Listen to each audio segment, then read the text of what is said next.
Spoken Hindi course संवाद।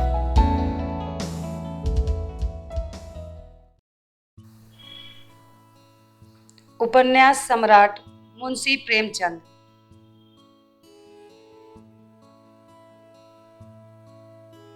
नमस्ते।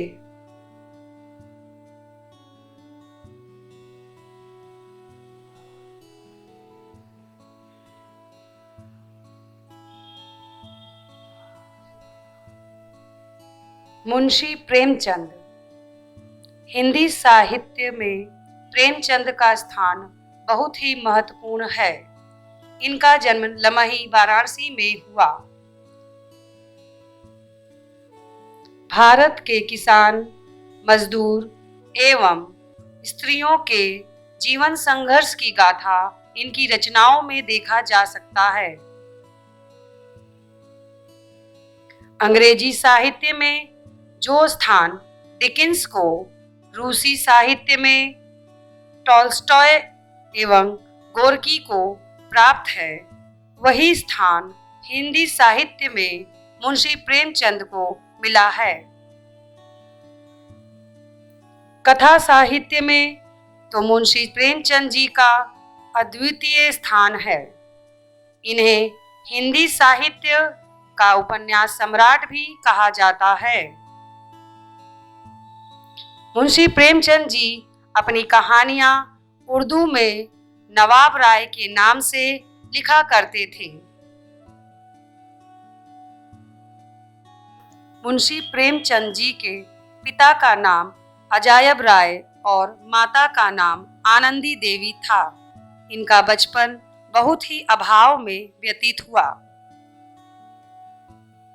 प्रेमचंद का विवाह शिवरानी देवी के साथ हुआ था। मुंशी प्रेमचंद जब 8 वर्ष के थे तभी उनकी मां का देहांत हो गया। प्रेमचंद को जीवन भर आर्थिक संकट का सामना करना पड़ा। आर्थिक स्थिति का आलम यह था कि मुंशी प्रेमचंद जी को अपना कोट और पुस्तकों को बेचना पड़ा था।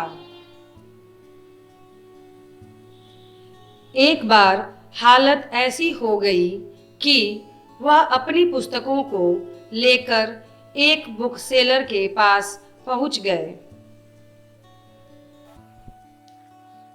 वहां पर उन्हें एक हेडमास्टर मिले, जिन्होंने उन्हें अपने विद्यालय में अध्यापक के पद पर नियुक्त किया। प्रेमचंद ने स्वतंत्रता आंदोलन में भी भाग लिया और नौकरी से त्याग पत्र दे दिया।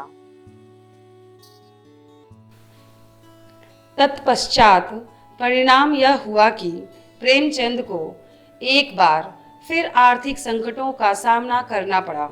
सन 1931 में कानपुर के मारवाड़ी विद्यालय में वे पुनः अध्यापक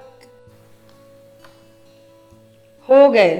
कुछ दिनों के अध्यापन के बाद प्रेमचंद ने त्यागपत्र दे दिया और आजीवन स्वतंत्र लेखन का कार्य करते रहे। स्वतंत्रता आंदोलन के उस युग में आपकी सोजे वतन नामक कृति ने क्रांति की ऐसी आग लगाई कि अंग्रेज सरकार ने भयभीत होकर इस रचना को जब्त कर लिया, क्योंकि उसमें देशभक्ति का प्रखर स्वर था। साहित्यिक जीवन में प्रवेश के साथ सर्वप्रथम आपने मर्यादा नामक पत्रिका का संपादन किया। कुछ वर्षों तक इस पद पर कार्य करने के बाद आपने माधुरी पत्रिका का संपादन कार्य किया। हंस और जागरण पत्र निकालकर उनका संपादन भी करते रहे।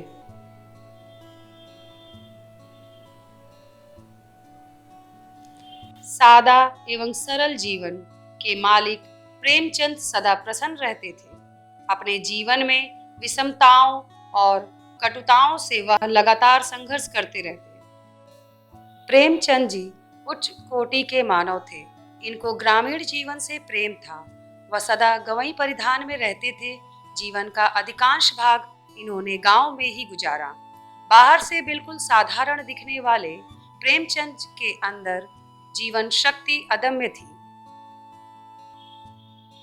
प्रेमचंद आडंबर और दिखावा से बिल्कुल दूर रहते थे। जीवन में उनको कोई सुख विलास प्राप्त। प्रेमचंद की कहानियां सप्त सरोज नामक शीर्षक से हिंदी साहित्य में सर्वप्रथम आई थी। प्रेमचंद की रचना दृष्टि विभिन्न साहित्य रूपों में अभिव्यक्त हुई। वह बहुमुखी प्रतिभा संपन्न साहित्यकार थे। प्रेमचंद की रचनाओं में तत्कालीन इतिहास बोलता है। उन्होंने अपनी रचनाओं में जनसाधारण की भावनाओं, परिस्थितियों और उनकी समस्याओं का मार्मिक चित्रण किया। उनकी कृतियां भारत के सर्वाधिक विशाल और विस्तृत वर्ग की कृतियां हैं। अपनी कहानियों से प्रेमचंद मानव स्वभाव की आधारभूत महत्ता पर बल दिया है। 1936 में प्रेमचंद जी बीमार रहने लगे। अपने इस बीमार काल में ही आपने प्रगतिशील लेखक संघ की स्थापना में सहयोग किया।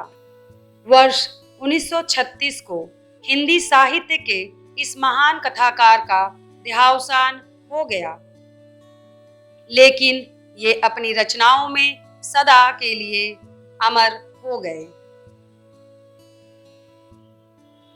इनकी प्रमुख रचनाएं गोदान, गबन, निर्मला, सेवा सदन, कर्मभूमि आदि हैं, जिसमें भारतीय जनमानस का संघर्ष, दुख, पीड़ा आदि मार्मिक चित्रण है। कठिन शब्द।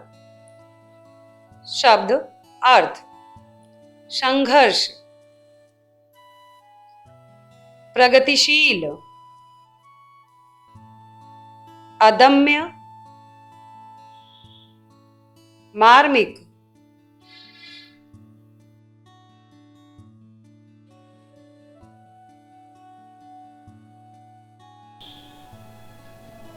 Evaluate yourself. Choose the correct option.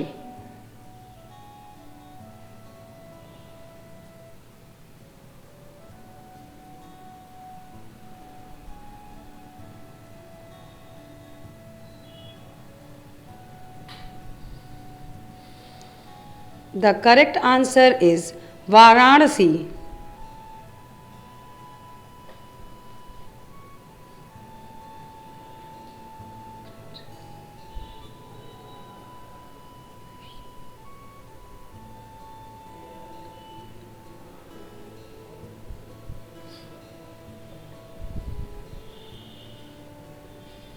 The correct answer is Godan.